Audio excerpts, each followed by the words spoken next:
திருமணத்தை உத்தராயணத்துல தான் பண்ணணும் அப்படின்னு ஒரு சாஸ்திரம் இல்லை. சர்வர்த்தவோ விவாகஸ்ய அப்படின்னு எல்லா ரித்துக்கள்லையும் விவாகம் பண்ணலாம்.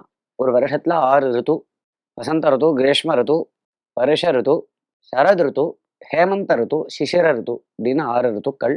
2 மாசத்துக்கு ஒரு ஒரு ரித்து. ஆகத்திய 12 மாசத்துக்கு 6 ரித்து. 6 ரித்துலையும் கல்யாணம் பண்ணலாம்னு சொல்றார்.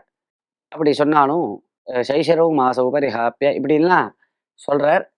நாம பல வாக்கியங்கள்லாமும் ஆராய்ஞ்சு புரட்டாசி மாசத்துல, ஆடி மாசத்துல கல்யாணம் பண்றதில்ல அப்படின்னு வச்சுருக்கு. மற்ற மாசங்கள்லாம் நல்ல நாளா பார்த்து கல்யாணம் பண்றது. இந்த மலை மாசங்கள்ல பண்றதில்ல. மௌಢ்யங்கள் அந்தந்த சாகாதீசனுடைய மௌಢ்யங்கள் இருந்தா பண்றதில்ல. இது மாதிரி நிஷேதங்களை விட்டுவிட்டு மற்ற நாட்கள்ல நல்ல நாளா பார்த்து கல்யாணம் பண்ணலாம், ஒன்றும் தப்பு இல்லை. பூணல், பூணலுக்கு உத்தராயணம் தான் சொல்லப்பட்டிருக்கு. உத்தராயணத்துல தான் பூண கல்யாணம் பண்ணணும். இந்த மாதிரி சில காரியங்களுக்கெல்லாம் உத்தராயணம் தான் அப்படின்னு சொல்லப்பட்டிருக்கு.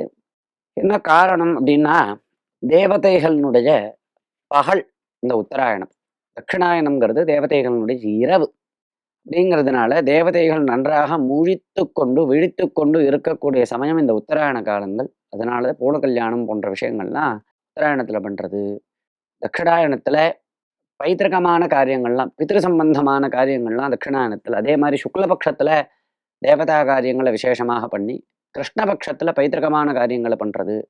இந்த மாதிரி ஒரு விபாகத்தை ரிஷிகள் நம்மளுக்கு பண்ணி கொடுத்துருக்கா ராமரா.